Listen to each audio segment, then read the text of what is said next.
নির্বাচন সংশ্লিষ্ট কার্যক্রম আরও সুষ্ঠুভাবে সম্পাদনের লক্ষ্যে জাতীয় সংসদে পাস হয়েছে representation of the people amendment bill ২০২৬। সোমবার ৬ এপ্রিল স্পিকারের সভাপতিত্বে অনুষ্ঠিত সংসদ অধিবেশনে আইনমন্ত্রী আসাদুজ্জামান বিলটি উত্থাপন করেন।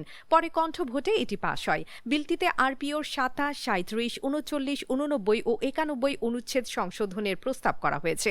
এর আগে অন্তর্বর্তীকালীন সরকার পোস্টাল ব্যালট পেপারের বিষয়টি স্পষ্ট করা এবং নির্বাচন নিরাপত্তা জোরদার করার উদ্দেশ্যে একটি অধ্যাদেশ জারি করেছিল। সেই অধ্যাদেশই আজ সংসদে আইন হিসেবে পাস হলো। তালিকা সংশোধন বিল ২০২৬ এই মহান সংসদে উত্থাপন করলাম। সংসদের সামনে প্রশ্ন হচ্ছে, সংসদে উত্থাপিত ভোটার তালিকা সংশোধন বিল ২০২৬ অবিলম্বে বিবেচনার জন্য গ্রহণ করা হোক। যারা এই প্রস্তাবের পক্ষে আছেন তারা হাঁ বলুন। যারা এই প্রস্তাবের বিপক্ষে আছেন তারা না বলুন। আমার মনে হয় হাঁ জয়যুক্ত হয়েছে, হাঁ জয়যুক্ত হয়েছে, হাঁ জয়যুক্ত হয়েছে।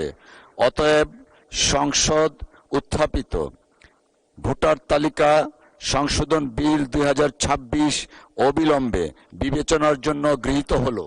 অন্যদিকে মিয়ানমারে চলমান সংঘাতের কারণে প্রায় এক বছর বন্ধ থাকার পর কক্সবাজারের টেকনাফ স্থলবন্দরের সীমান্ত বাণিজ্য পুনরায় চালুর লক্ষ্যে স্থলবন্দরটি পরিদর্শন করেছেন নৌপরিবহন মন্ত্রণালয়ের প্রতিমন্ত্রী রাজীব আহসান। সোমবার ৬ এপ্রিল বিকেলে তিনি টেকনাফ উপজেলার সদর ইউনিয়নের কেরুনতলি এলাকায় নাফ নদী সংলগ্ন স্থলবন্দরে পৌঁছে ওয়্যার হাউসে পড়ে থাকা পণ্যসহ পুরো স্থলবন্দর ঘুরে দেখেন। পরে সংশ্লিষ্ট সব সংস্থার কর্মকর্তা ও আইনশৃঙ্খলা বাহিনীর প্রতিনিধিদের সঙ্গে বৈঠক করেন। আমরা আজকে সশরীরে এবং সরেজমিনে সবকিছু দেখলাম। আজকে থেকে এই পোর্টটির কার্যক্রম আবার নতুন করে শুরু করার আমরা উদ্যোগ নিয়েছি।